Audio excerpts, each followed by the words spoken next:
మంత్రులకు కూడా అపాయింట్మెంట్లు ఇవ్వకుండా రాచరిక పరిపాలన సాగించారు. మేమే దేవుళ్ళం, దైవాంశ సంభూతులం అంటూ వారు పరిపాలన సాగించిన విధానానికి ప్రజలిచ్చిన తీర్పు చూస్తే దేశం మొత్తం తెలుగు రాష్ట్రాల వైపే చూస్తుంది. నియంతలకు ఇక్కడ స్థానం లేదు, నియంతలకి కాలం చెల్లాల్సిందే. తెలుగు రాష్ట్రాల్లో నియంతలకి కాలం చెల్లిపోయింది. ఇక అధికారమే పరమావధిగా బతికిన బీఆర్ఎస్ అధినేత కేసీఆర్, అదేవిధంగా వైకాపా అధినేత జగన్మోహన్ రెడ్డిలు ఇద్దరు కూడా మంచి సన్నిహితులు. వారి యొక్క సత్సంబంధాలు మంచిగా కొనసాగించారు.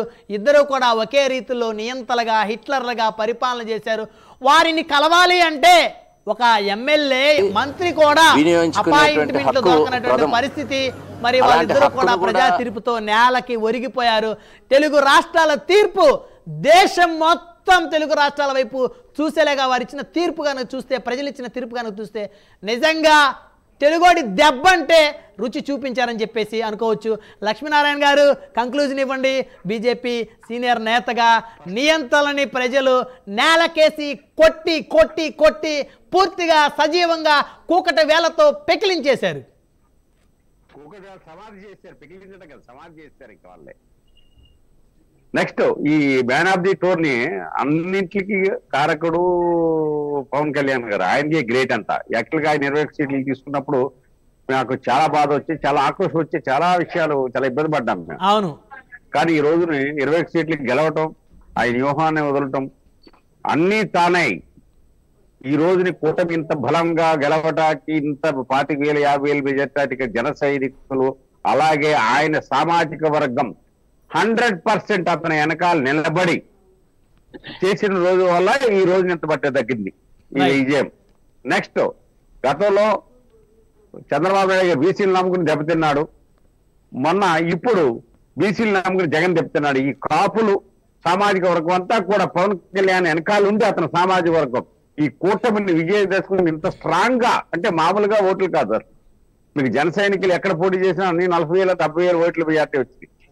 ప్రతి చోట కూడా జన సైనికులు చాలా స్ట్రాంగ్ గా చేసిన వాళ్ళని, అలాగే సామాజిక వర్గం అంతా కూడా పవన్ కళ్యాణ్ వెనకాల నిలబడటం వల్ల ఈ కూటమి విజయం అంతా కూడా great goals only Pawan Kalyan.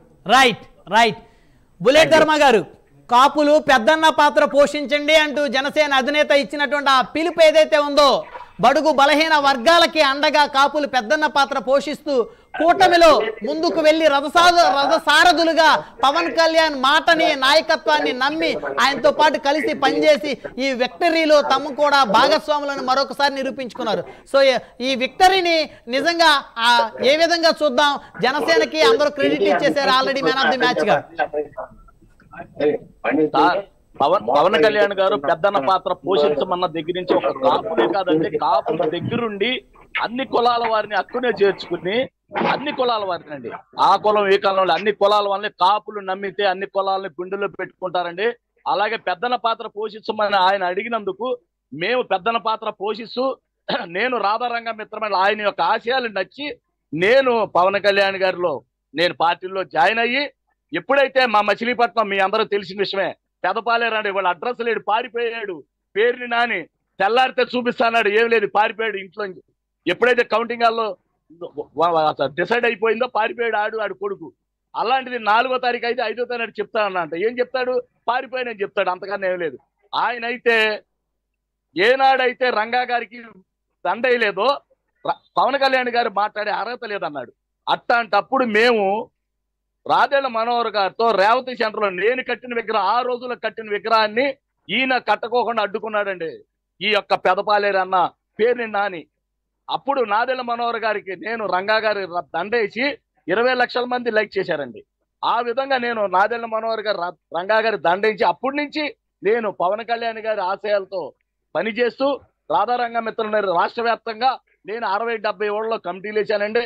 అందరిని కూడా ఒక దాటి మీద తీసుకొచ్చి పవన్ కళ్యాణ్ గారు రంగా గారి ఆశయాలు ఒకలాగా ఉన్నాయి కాబట్టి ఆయన పెద్దన్న పాత్రను పోషించమని నోరు తెరిచి అడిగాడు.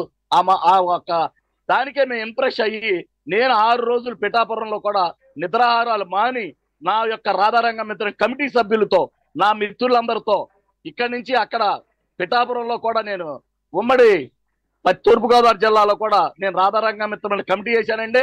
సలాది శ్రీనివాస్ బాబు, నక్కా సిఆరి, సుబ్రహ్మణ్యం చాలా మందిని వేశానండి. అక్కడ కరకా శ్రీనివాస్ వీళ్ళందరూ కూడా కలుపుకుని నేను వారం రోజులు ఇంటింటికి తిరిగి గడప గడప తిరిగి మరి పవన్ కళ్యాణ్ గారికి నేను ఒకటే బాధపడ్డా, నేను అక్కడ పుట్టాపురంలో పుట్టలేకపోయానని. ఎందుకంటే పుట్టుంటే ఆయన చేసిన సేవలకి నిజంగా నా మనస్ఫూర్తిగా ఆయనకి నా ఓటు రూపంలో వేసి రుణం తీర్చుకుందాం అనుకున్నాను. ఇవాళ నాకు ఆ రుణం తీర్చుకునే అదృష్టం వచ్చి రాష్ట్ర వ్యాప్తంగా పవన్ కళ్యాణ్ గారికి మద్దతుగా రాధారంగ మిత్రమండలి ఉండి ఏదైతే సామాజిక వర్గాలు అందరిని ఒక తాడిని తీసుకొచ్చి రంగా గారి జిల్లా పేరు పెట్టలేదు కదా వైసీపీని వ్యతిరేకిస్తూ పవన్ కళ్యాణ్ గారికి పూర్తి మద్దతుగా నేను అటు శ్రీకాళహస్తి ఏమంటే గుంటూరు జిల్లా కొన్నూరు ఎన్నో నాయుడు, శ్రీకాళహస్తిలో సిద్ధులు గారు, ప్రసాద్ గారు, మోహన్ రావు గారు, మరి మధు గారు, మరి చాలా మంది నేను అక్కడ వేశానండి. అలాగే గుడివాడలో కొడాలి నానిని భారీ ఓటమి చేసేలాగా రాధారంగ మిత్రంలో కృషి చేసింది. అక్కడ ఒడ్డేగిరి అని అతను వేశానండి గుడివాడలో. అతనైతే దాదాపు 200 మందితో క్యాంపెయిన్ చేశాడు. అసలు మామూలుగా కాదండి, రాధారంగ మిత్రంలో కీలక పాత్ర పోషించామండి.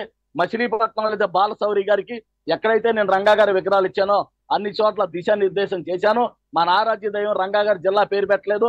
పవన్ కళ్యాణ్ గారిని గెలిపించుకోవాలి, ఆయన నంది అంటే నంది, పంది అంటే పంది, ఆయన ఏ నిర్ణయం తీసుకున్నా రాధారంగ మిత్రమండలి పూర్తి అండగా ఉండి పవన్ కళ్యాణ్ గారికి మద్దతుగా ఆయన ధర్మారావు గారు సమయం లేదండి. రైట్ మొత్తానికి కనుక చూస్తే అనంతపురం జిల్లా వైసీపీ 2 కూటమి 12 స్క్రీన్ మీద చూడొచ్చు.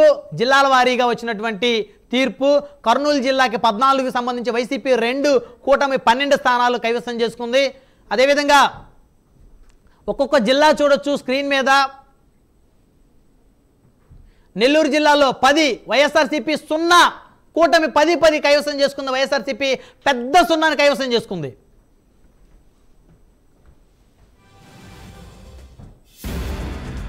అదేవిధంగా ఒంగోలు జిల్లా వైఎస్ఆర్సీపీ 0 కూటమి 12కి 12 స్థానాలు ఒంగోలు జిల్లా కూడా కూటమి కైవసం చేసుకున్నటువంటి పరిస్థితులు స్పష్టంగా చూడొచ్చు.